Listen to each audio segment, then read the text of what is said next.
మనం దేవుణ్ణి చాలాసార్లు అడుగుతాం కదా! కృష్ణ నాకే ఎందుకు ఈ ప్రాబ్లమ్స్? నాకే ఎందుకు నా లైఫ్ ఇలా అవుతుంది అని జెప్పేసి.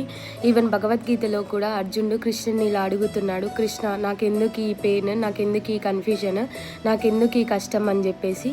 సో 2 ఆర్మీల మధ్యలో ఉన్న కృష్ణుడు అర్జున్‌ని చూసి నవ్వుతూ అక్కడి నుండి భగవద్గీత స్టార్ట్ జేస్తాడు.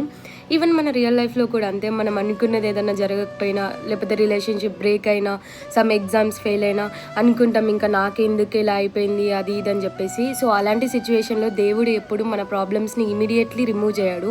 కానీ ఆ సిచ్యువేషన్‌ని మనం చూసే విధానాన్ని మనల్ని మారుస్తాడు. అదే సిచ్యువేషన్ ఎప్పుడైనా ఫ్యూచర్‌లో ఆ టైం పీరియడ్ అయిపోయినాక మళ్ళీ వెనక్కి తిరిగి ఆలోచిస్తే ఆ సిచ్యువేషన్ మనకి ఎంతో కొంత లెసన్ నేర్పిస్తది. ఆ లెసన్ నుండే మనం స్ట్రాంగ్ అయినాం. కృష్ణుడు ఇక్కడ అర్జునుడికి చెప్తాడు తన మైండ్ సెట్ ఎలా మార్చుకోవాలో. నాకేం నేర్పిస్తుంది, ఇందులో నుండి నేను ఏం నేర్చుకోబోతున్నా అని ఆలోచించండి. ఆ తర్వాత మన లైఫ్ చాలా హ్యాపీగా ఉంటది. హరే కృష్ణ.